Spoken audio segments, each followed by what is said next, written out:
01, taxi. Roger. Eagle 01, taxi. Eagle 01, clears for takeoff. Roger. Eagle 01, clears for takeoff. Burners, now.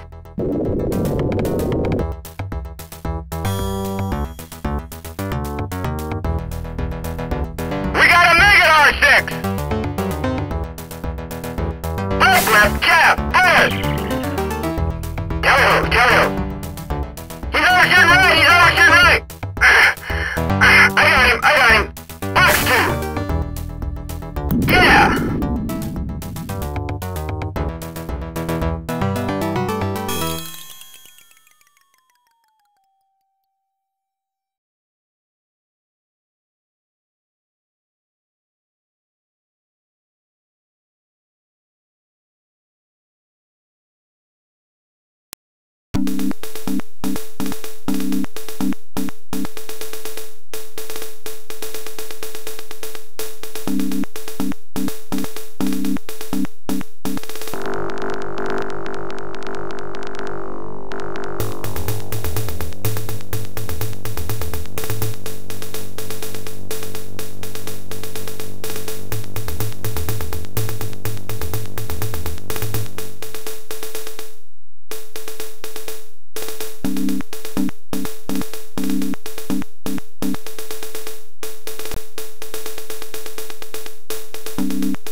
For thousands of years, eagles have commanded the sky with their grace, agility, and strength.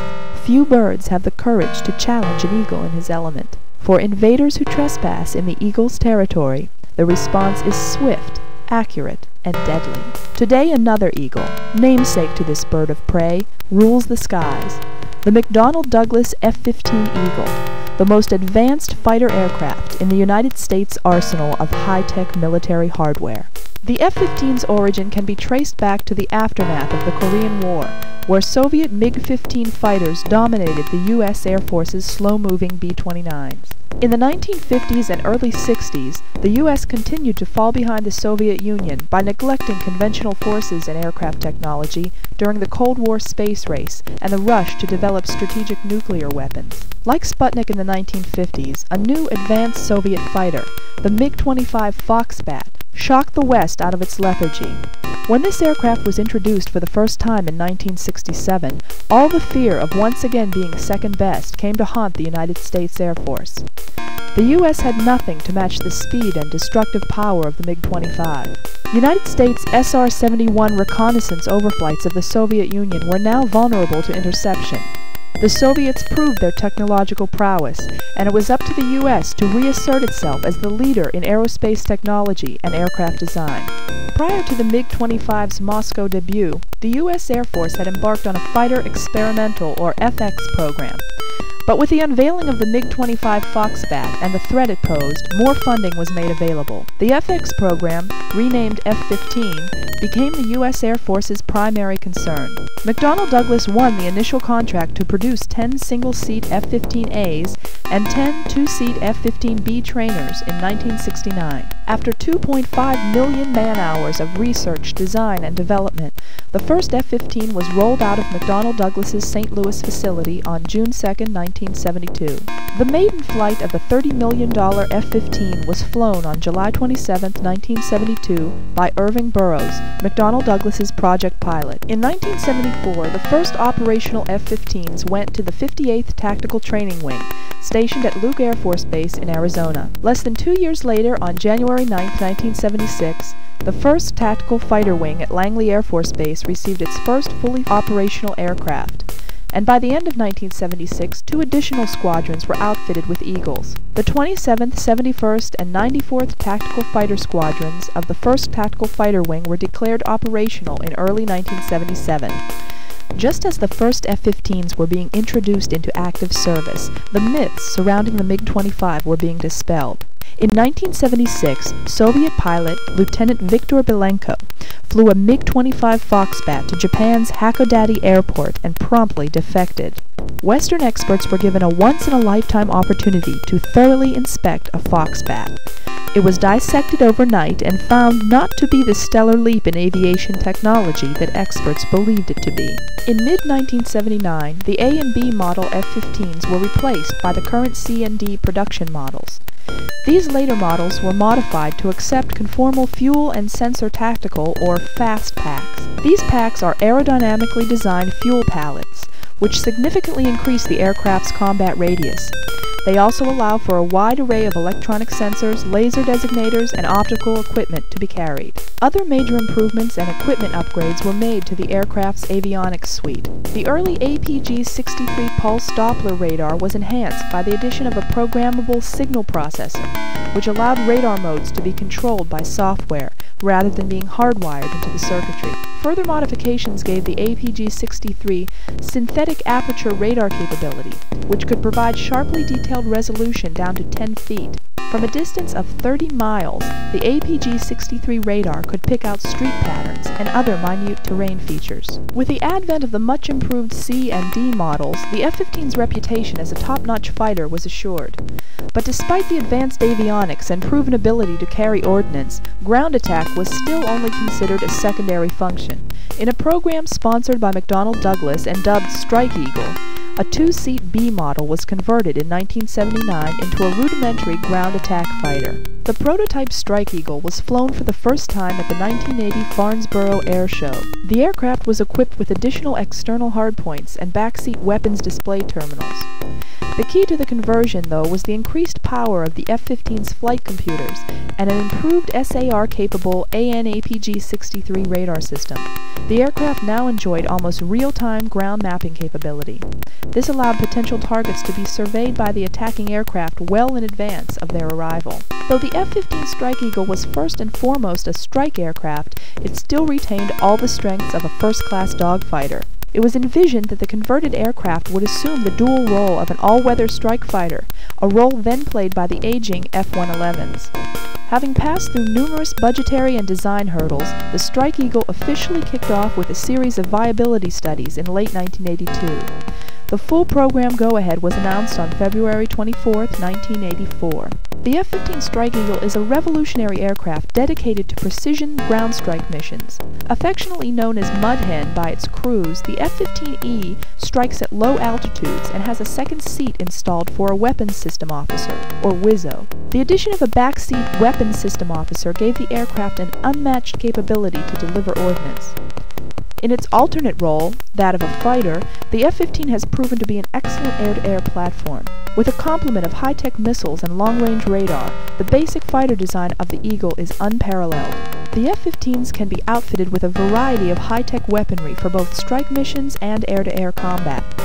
For air-to-ground missions, a host of laser-guided smart bombs and standoff weapons can be mounted. If a heavy air threat is expected, the F-15E is able to launch both heat-seeking and radar-guided missiles. Air-to-ground ordnance includes the following. The Mark 82 500-pound GP bomb, originally designed in the 1950s, which functions as a general-purpose unguided munition suitable for internal and external mounting. The weapon can be configured with a number of different fuse mechanisms. The Mark 82 casing has also been used as an underwater mine on occasion. When the Mark 82 is fitted with a BSU-49 balloon retard system, it is then redesignated the Mark 82 RE-GP bomb. The Mark 82 is best used against exposed infantry, unarmored vehicles, and installations. The Mark 84 is designed for low drag on external hardpoints, but the added weight limits the number that may be carried. As with the Mark 82, a number of fuse mechanisms and explosive types may be used. For example, when the Mark 84 is fitted with a BSU-50 balloon retard system, it is then redesignated the Mark 84 RE-GP bomb. It is best used against exposed infantry, unarmored vehicles, and installations. The Mark 20 Rockeye II is a free-fall cluster bomb with internally stored submunitions. Delivered from the same attack profile as an ordinary 500-pound bomb, the Rockeye dispenser releases approximately 850 armor-piercing bomblets over a wide target area. The Rockeye Mark 339 dispenser has a delayed opening feature which allows an aircraft to make its run up on a target from very low altitude. In fact, Rockeye munitions may be released from altitudes under 100 feet if the aircraft's nose is pitched up. By altering the aircraft's speed and release altitude, the impact area may also be enlarged or decreased. It is best used against tanks, vehicles, depots, parked aircraft, and radar sites. The BGU-10 is a 2,000-pound general-purpose bomb retrofitted with a Paveway laser guidance unit. The Paveway system instantly transforms a common iron bomb into a laser-guided smart bomb. The guidance system uses laser energy reflected off the target to direct the weapon. Control surfaces on the bomb react to guide the bomb towards the designated aiming point. The target may be laser designated by the delivering aircraft, other aircraft in the package, or even from the ground. This method of delivering ordnance minimizes the time spent exposed to ground fire. It is best used against troop concentrations, soft targets, and installations. The GBU-12 is a 500-pound general-purpose bomb which, like the GBU-10, glides to the target while being guided by reflected laser energy. In the Gulf War, Special Forces teams deep inside Iraq designated Scud missile sites using handheld laser devices. F-15s equipped with these smart bombs were then called in to strike with pinpoint accuracy. The GBU-12 is best used against troop concentrations, soft targets, and installations. The GBU-15 is simply a Mark 84 GP bomb which has been converted to a smart bomb. The difference is the guidance system, which is attached to the Mark 84 casing and uses either TV optics or thermal infrared. The system allows the delivering aircraft to launch without first achieving a target lock. The GBU-15 requires an AXQ-14 data link pod to operate and may be delivered in guidance being provided by companion aircraft. Video images are continuously transmitted from the weapon while in flight. It is best used against exposed infantry, unarmored vehicles, and installations. The CBU-89 is a free-fall cluster bomb which contains a mix of anti-armor and anti-personnel mines. When the cluster munition is released, 94 Gator mines are scattered over a wide area. This weapon is particularly effective when used in conjunction with other types of ordnance. For example, these mines could be dropped on an airfield to hamper repair crews after a Durandal strike. The CBU-89 can be used anywhere the need for an instant barrier arises. Advancing armor could be immediately halted by dropping Gator mines in front of their line of march. It is best used against troop concentrations, armored vehicles, and airfields. The AGM-65 Maverick is a highly accurate air-to-ground missile which can use a variety of guidance options. The AGM-65A model uses a simple TV system, which allows the operator to lock onto the target. The AGM-65D uses an imaging infrared, which gives the weapon a night capability. Maverick missiles are fire-and-forget weapons once the weapon has locked onto a target. Later model Maverick missiles have an effective range approaching 13.7 nautical miles. The Maverick missiles are best used against armored vehicles, hardened bunkers, and ships. The AGM-84A Harpoon is an air-launched, medium-range, anti-ship missile with a maximum range approaching 65 nautical miles. It is designed as a sea skimmer, flying very low over water using inertial guidance. Once in terminal mode, the missile activates a phased-array J-band radar seeker to acquire its target. The missile is usually fired after the range and bearing of a target is known. However, the Harpoon may be launched using a technique known as bearing-only launch. In this case, the missile is simply launched along a particular bearing, with its radar seeker looking for any target within a 45-degree search arc. The warhead is more than enough to cripple or sink medium-sized warships with a single hit. The Harpoon is best used against naval vessels. The AGM-84E Standoff Land Attack Missile, or SLAM, is a crossbred weapon system.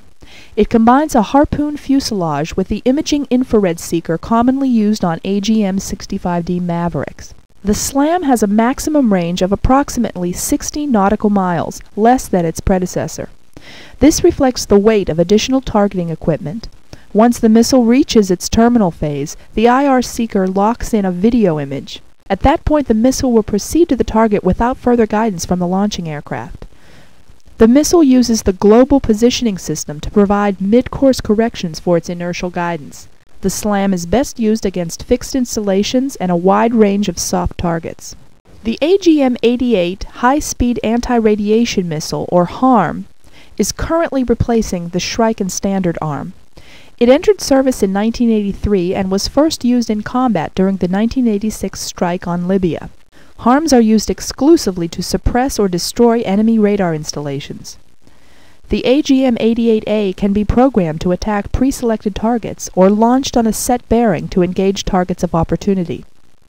The HARM causes hostile radars to cease emitting radiation or risk a direct hit. The AGM-88A carries a 66-kilogram fragmentation warhead and has a range of over 12 nautical miles. The HARM is best used against radar emitters. The Durandal is a French-made anti-runway weapon containing 15 kilograms of high explosive. Durandal missions are often the most hazardous because they require pilots to fly straight and level over a runway. The bomb must be dropped from at least 75 meters to allow time for the tail-mounted parachute to deploy, slowing its descent.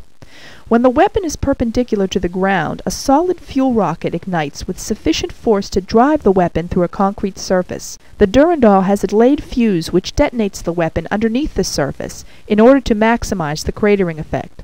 The explosion often has an eerie mushroom cloud signature and is best used against paved surfaces and runways. Air-to-air weapons include the following. The Sidewinder is a widely used medium-range, heat-seeking IR missile. Early models suffered from an inability to engage targets near the ground. Subsequent modifications have eliminated this problem. The F-15 first used Sidewinders in 1977. Current models feature a reduced smoke propellant to make aerial detection difficult. Maximum engagement range is roughly 5 nautical miles but depends entirely on the shooter's aspect angle. The AIM-7 Sparrow is a radar-guided air-to-air missile with a range of 17 nautical miles. The firing aircraft must obtain a radar lock on the target prior to firing. Once a target is locked, the shooter must keep the target within his radar envelope or the missile will go ballistic. The missile features an onboard processor, which can be programmed to combat the effects of target ECM. The U.S. Air Force and Navy are expected to acquire an inventory of 17,000 Sparrows until the AMRAAM comes into full production. During the Gulf War, Sparrow kills outnumbered those made by Sidewinders by a ratio of 4-to-1. The AIM-120A Advanced Medium-Range Air-to-Air Missile, or AMRAAM, began development in 1975. It is designed to replace the Sparrow on F-15s. The missile features a low smoke propellant and is expected to have a maximum head-on target aspect range of 28 nautical miles. The AMRAAM warhead weighs approximately 22 kilograms and contains an active radar proximity fuse. Production began in the late 1980s at around 180 missiles per year. The AIM-120A is a fire-and-forget missile. Once launched, it needs no further guidance from the firing aircraft. The missile has an active homing radar in its nose cone. The F-15E is equipped with a 6-barreled Gatling-type gun made by General Electric. The 20mm Vulcan has a sustained rate of fire approaching 6,000 rounds per minute. Normally, the F-15E carries just over 500 rounds of 20mm ammunition. The Vulcan is able to accelerate to its maximum rate of fire in less than half a second and features a linkless feed system which is powered externally. The Vulcan is essentially 1950s technology but has proven to be extremely reliable. The average life of a single barrel is approximately 20,000 rounds. With an effective range of only 3,300 feet, the gun is a weapon of last resort after the medium and short-range missiles have failed. The F-15 Strike Eagle also has sophisticated defense systems. The electronic countermeasures come in two basic types: those designed to fool radar-guided missiles and those used against heat seekers. The most common countermeasure is the use of chaff. Chaff is stored within the aircraft in CMDs, countermeasure dispensers, located directly underneath the main engine intakes. Chaff defends the F-15 against radar-guided missiles by releasing a cloud of metal strips cut to a particular wavelength. The strips serve to confuse the enemy radar by cluttering the image with many false returns. Once the missile locks onto the chaff, it will fly into the cloud and explode on contact.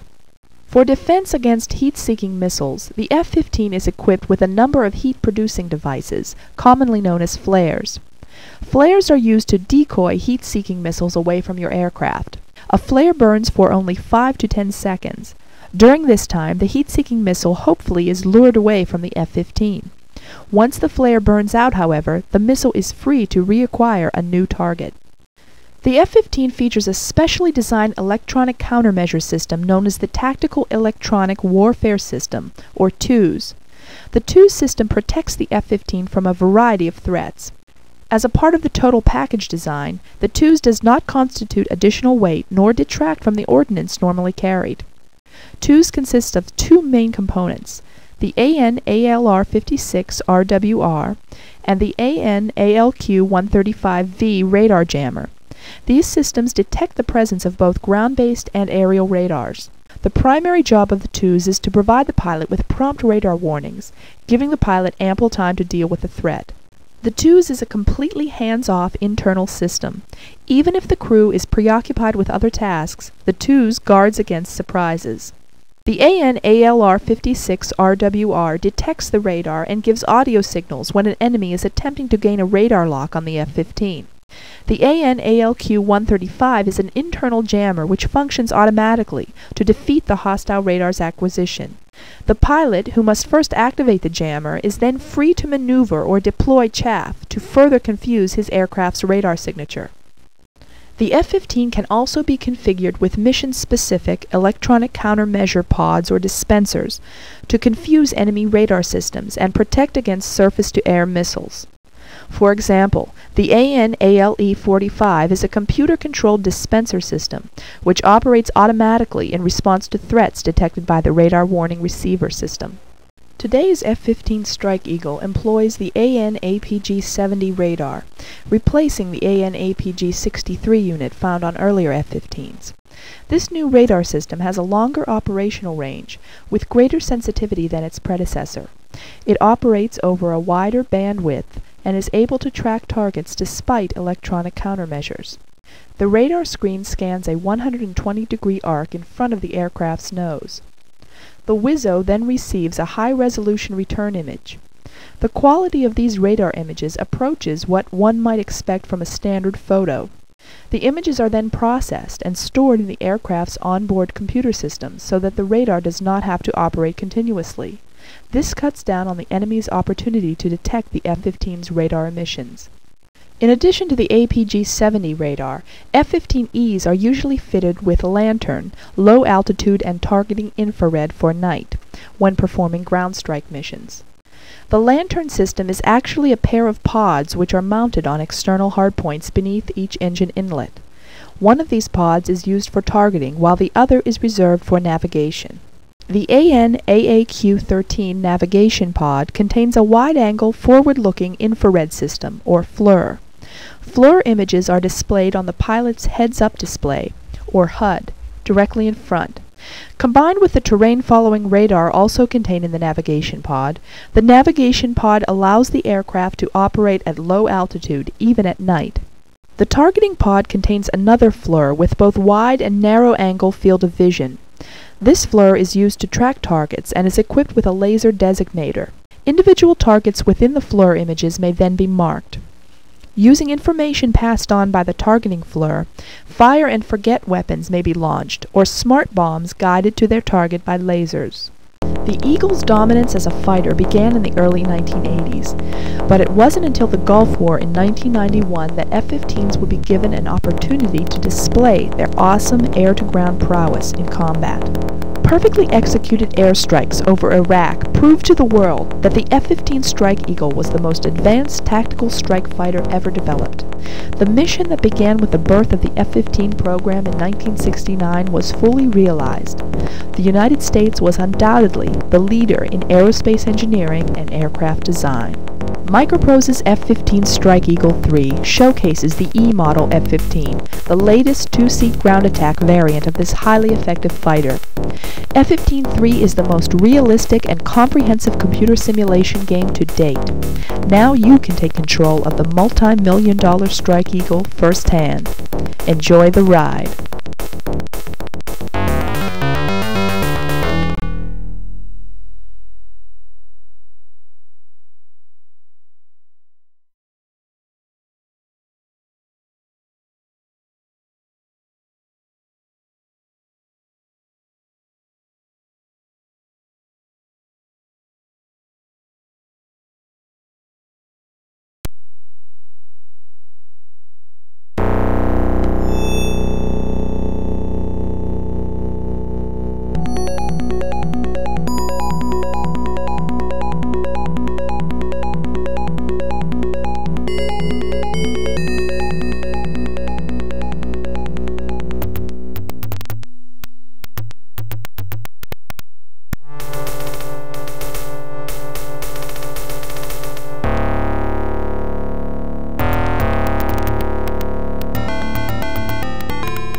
Bats up.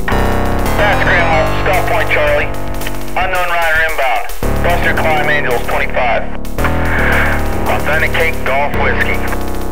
Zulu. Copy cleared. Taxi. Back clear taxi and take off runway 36. Roger that runway 36.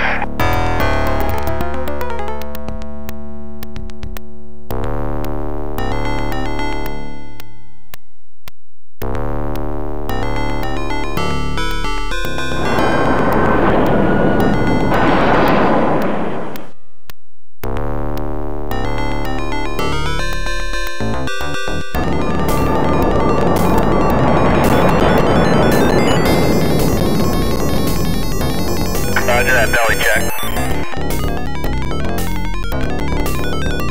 Yeah, Bats on station. Bats hot.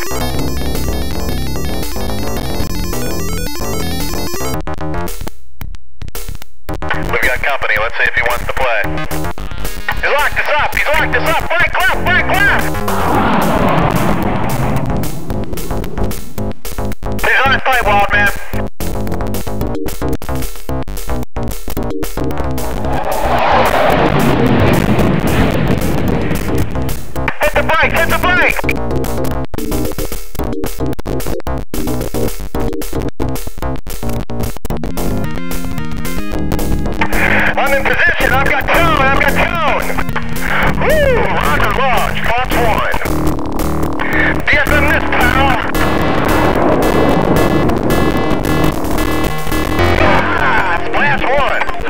bad, guy. We're heading home.